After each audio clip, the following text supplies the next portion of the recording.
aku mau tanya nih sebelum kita mulai, udah siap belum nih ngelakuin konseling hari ini? Siap Kak. Oke, sebelumnya aku buka dulu ya. Assalamualaikum warahmatullahi wabarakatuh. Waalaikumsalam warahmatullahi wabarakatuh.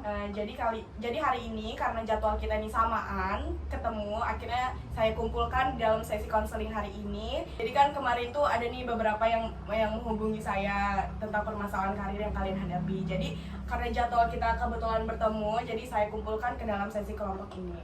Oke, sebelumnya tak kenal maka tak sayang, karena kita semua ini kan asing ya, jadi mungkin agar lebih agar kita tuh lebih terbuka, jadi mungkin kita mau perkenalkan diri satu-satu dulu. Mungkin dari sebelah kiri saya. Ya, kenalkan nama saya Isyana. Oke. Perkenalkan Kak, nama saya Ziza. Kenalkan Kak, nama saya Meli. Perkenalkan Kak, nama saya Putri. Oke.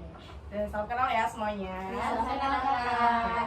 Oke, karena kalian semua ini udah kenalan, jadi sekarang saatnya saya untuk kenalan juga. Sebelumnya izin memperkenalkan diri, nama saya Tiara Wulandari Amin. Saya sebagai konselor yang akan memandu sesi konseling pada siang hari ini. Agar sesi konseling kita pada siang hari ini tuh berjalan dengan lancar, alangkah baiknya kita memanjatkan doa dulu terlebih dahulu. Doa mulai. Berdoa selesai. Oke, sebelum sesi konseling kelompok ini dimulai, sebelumnya kalian udah tahu belum sih konseling kelompok itu apa?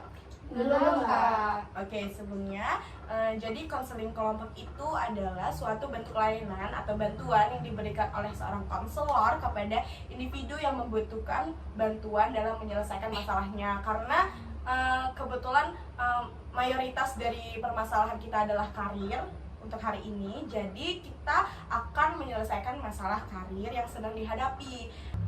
Nah, dilaksanakannya itu dalam situasi kelompok, jadi seperti sekarang ini ya. Jadi nanti kalian tuh bisa saling memberikan masukan dan diskusi gitu.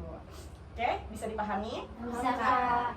Karena sudah dipahami apa itu konseling kelompok, jadi saya akan menjelaskan tentang asas-asas yang ada di bimbingan konseling. Jadi kita akan memakai 3 asas. Yang pertama asas kerahasiaan, udah pasti asas kerahasiaan. Jadi aku harap pembicaraan yang ada di dalam forum ini tidak keluar dari halayak ramai. Jadi untuk pembicaraan hari ini yang kita ketahui hanya kita saja, oke? Oke Kak. Oke, yang kedua adalah asas keterbukaan. Jadi aku harap tidak ada hal-hal yang masih kalian pendam atau tutupi karena mau nih karena kan asing ya, jadi kalian takut kalau misalkan pembicaraan kalian nanti didengar oleh orang lain. Tidak ya, karena kita semua ada asas kerahasiaan. Yang ketiga itu ada asas kesukarelaan. Jadi aku harap kalian yang datang pada siang hari ini tidak mengandung unsur keterpaksaan, sehingga sesi konseling pada siang hari ini itu berjalan dengan lancar. Bisa dipahami? Bisa Kak.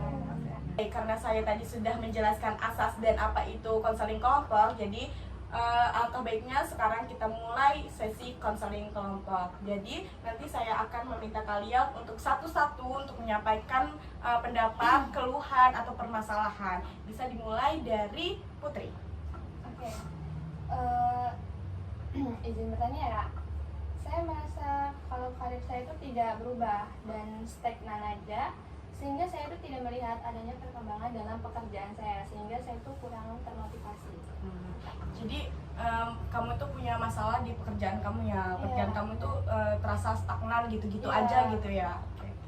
Jadi mungkin kamu itu bisa mengingat-ingat nih, kamu tuh udah punya prestasi apa dalam pekerjaan kamu yang sekarang ini, atau kamu ini punya proyek-proyek besar yang mungkin sebuah prestasi tapi kamu merasa kurang puas akan hal itu. Terus kamu juga bisa nih tanya ke bawahan kamu atau ke atasan kamu tentang tanya nih tadi proyek tadi itu berhasil apa enggak sih gitu, tanya umpan balik dari mereka.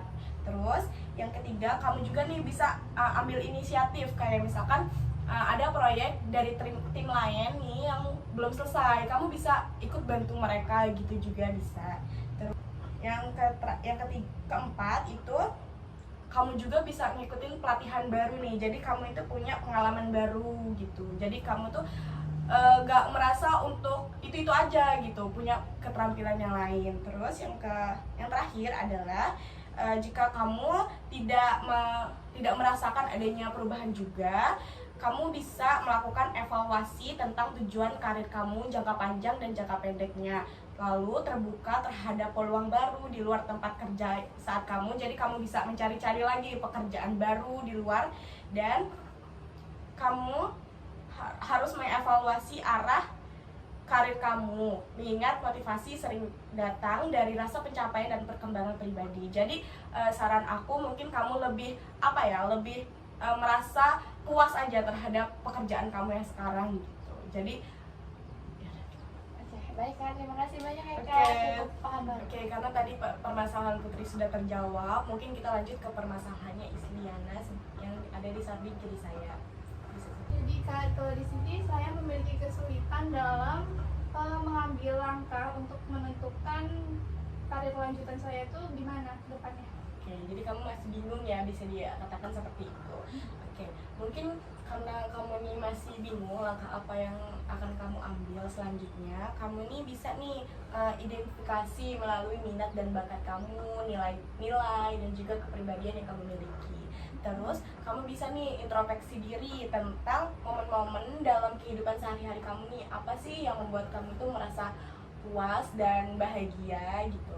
Lalu selanjutnya adalah kamu jangan takut untuk melakukan pelatihan atau workshop. Kan banyak banget tuh pelatihan atau kursus tentang kegiatan-kegiatan yang mungkin nanti bisa menambah bakat dan minat kamu. Yang tadinya kamu, oh ternyata ada pekerjaan ini nih gitu, kamu bisa ambil itu ternyata yang tadinya kamu belum tahu.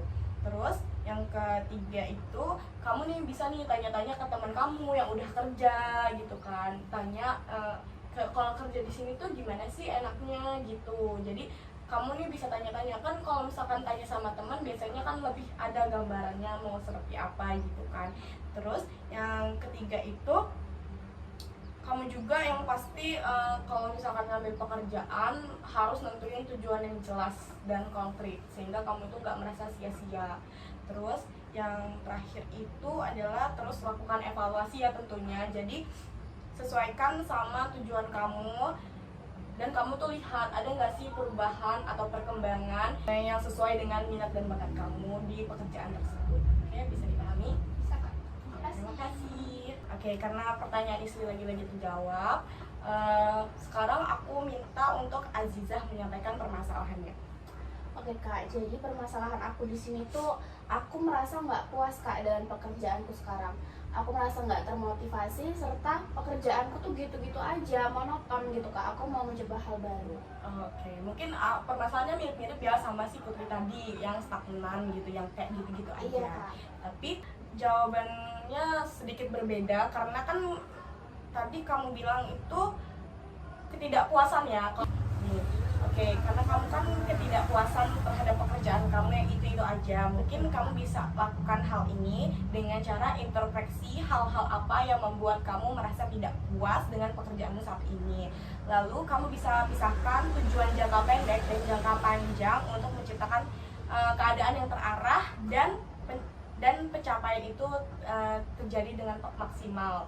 Terus lakukan pencarian elemen pekerjaan saat kamu ubah, seperti mengambil proyek baru dan kolaborasi dengan tim lain seperti tadi. Tapi jangan lupa untuk terus konsultasi ke atasan, karena kan kita nggak mungkin ambil proyek dengan semena-mena gitu kan. Iya, Kak.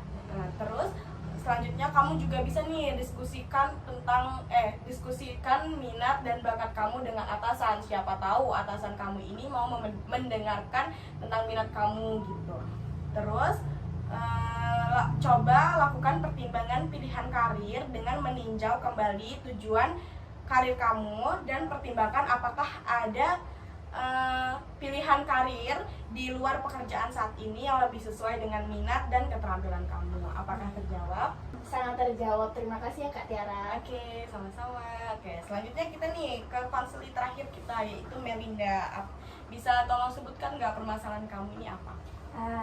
Izin menyampaikan ya Kak ya. Di sini tuh aku tuh kesulitannya menjaga keseimbangan antara kerjaan dengan pribadi. Kadang itu sering tercampur urusan kerja dan pribadi. Umpamanya ya nih Kak ya, ada konflik tuh di pekerjaan. Nah sampai ke kehidupan pribadi aku jadinya tuh suka yang nggak nyaman gitu loh Kak. Jadi itu gimana ya Kak? Karena permasalahan kamu ini adanya ketidakbisaan kamu dalam membagi antara kehidupan pribadi dengan kehidupan pekerjaan ya kan. Nah, kamu bisa lakukan dengan manajemen waktu. Jadi kamu nih bisa membagi antara kehidupan pribadi dengan kehidupan pekerjaan. Jadi kamu kalau misalkan di rumah nih, sebisa mungkin untuk tetap bersama dengan keluarga, melakukan hal-hal yang kalau misalkan kamu nih sedang lagi di rumah, ya sebisa mungkin untuk tidak ngobrolin tentang pekerjaan gitu. Jadi fokus tidak di keluarga aja gitu. Nah, begitu juga kalau di di tempat kerja, sebisa mungkin untuk melakukan profesional tanpa memikirkan hal-hal pribadi. Jadi kalau misalkan lagi di kerjaan, kamu bisa mengesampingkan permasalahan-permasalahan pribadi gitu. Dan juga kamu juga harus tetap mengelola stres ya tentunya, karena kan kalau udah begitu tercampur-campur pasti kan kamu stres. Jadi sebisa mungkin untuk tetap mengelola stres. Terus kamu harus meningkatkan cara kamu berkomunikasi dengan teman sejawat, teman-teman kerja. Jadi sehingga kamu tuh nggak ada miskomunikasi gitu yang menimbulkan konflik di tempat kerja. Oke, apakah jawaban tadi bisa diterima? Sangat diterima Kak, sangat paham akunya juga.